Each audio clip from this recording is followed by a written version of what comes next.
What if I told you that the biggest barrier to managing your diabetes isn't your diet, your genes, or even the healthcare system, but something far more subtle?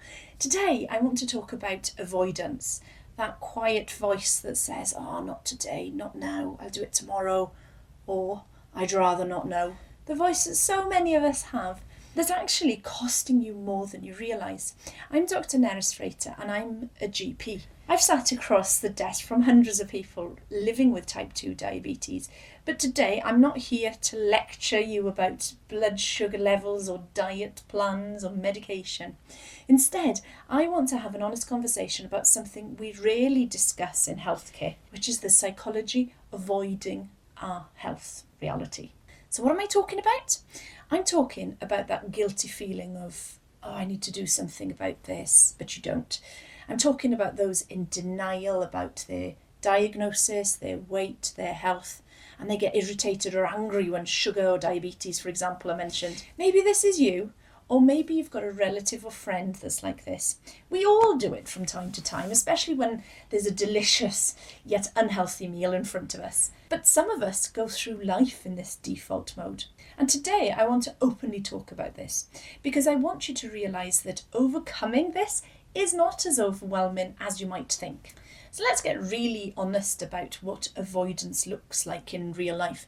These are the patterns I see every day in my clinic. Physical avoidance to start with. So that blood sugar meter that's gathering dust in your drawer. It's amazing how many people don't know where their blood sugar monitor is. I see people avoiding mirror or deleting unflattering photos of themselves because they don't want to see. Wearing baggy clothes to hide from your body changes. Taking lifts instead of stairs, not because you can't walk stairs, but because you don't want to feel out of breath or for others to notice. I see emotional avoidance, so changing the subject when family mentions health concerns, getting really defensive or angry when somebody suggests a lifestyle change, feeling guilty after meals, but actually just pushing those feelings down. Some people can find themselves isolating from social situations where your habits might be noticed. I also see medical avoidance, so stockpiling medications, not taking them regularly, maybe just taking them before a blood test, making appointments, cancelling them or not turning up, leaving medical letters unopened, telling yourself you'll start fresh next Monday, next month, next year, or, and I see this, eating better in the days just before the blood test to try and trick your doctor. The other thing I see very commonly in my work is systems blame. So constantly criticising the NHS, your doctors, nurses, instead of taking initiative. Using waiting times as an excuse not to seek help. Saying what's the point when encouraged to make an appointment. And waiting for the perfect support before making any changes. Now I know what you're probably thinking. I know as well as anybody that the NHS is under pressure. It isn't good enough in many ways, and I really do get it. Don't think that the doctors don't experience it too. What I'm saying and what I'm trying to do is to empower you to take control, because there's so much more that you can do than the tablets come when it comes to diabetes, type 2 diabetes, pre-diabetes or weight loss. But here's what's fascinating about avoidance. It's not actually about laziness or lack of willpower. It's our brain's attempt to protect us from perceived threat. When we avoid, we're actually trying to take care of ourselves. We're just doing it in a way that unfortunately ultimately causes more harm than good. And if you think of it like a child hiding underneath the covers from a monster, the intention is good, protection, but we all know that the monster won't go away just because we can't see it. What many don't realise is that some of the most successful diabetes management happens between appointments, not during them. It happens in your kitchen when you're planning meals, your local park when you've taken that first walk, or even your phone when you're researching reliable information on how to get better. And the people around you as well, the community you're connecting with, and especially if you've got others who understand.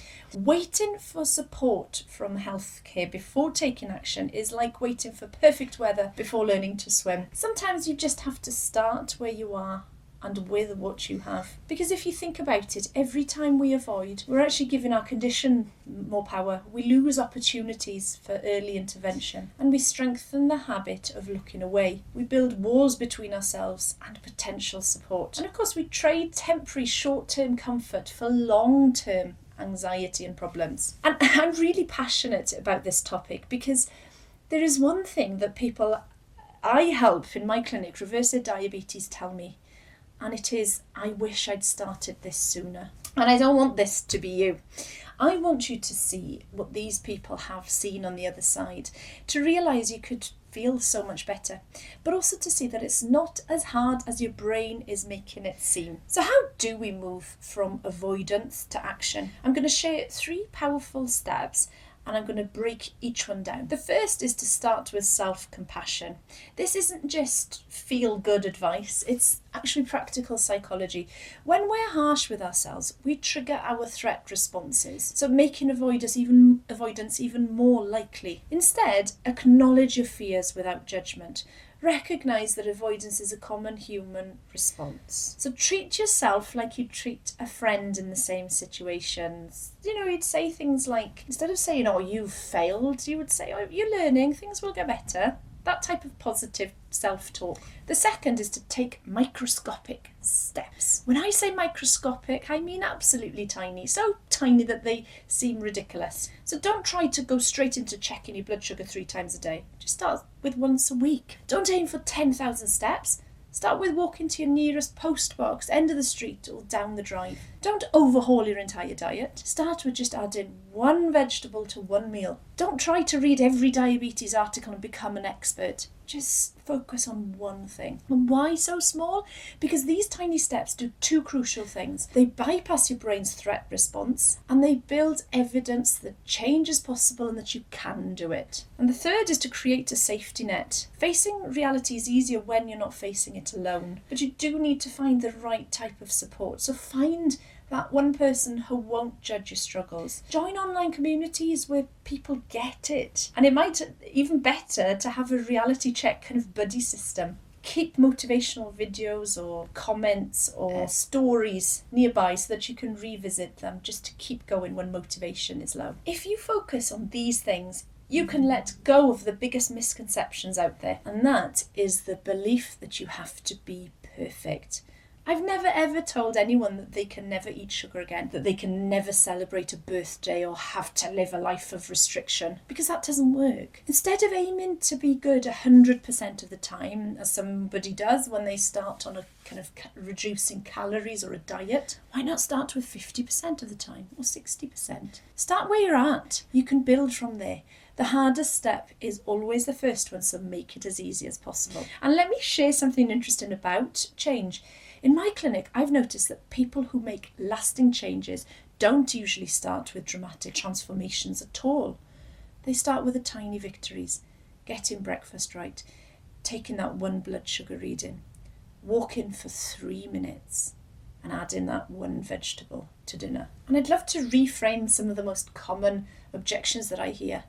Instead of saying, oh, I'm no good at this, I'm failing, try to just say that I'm learning. It will get better. It is getting better.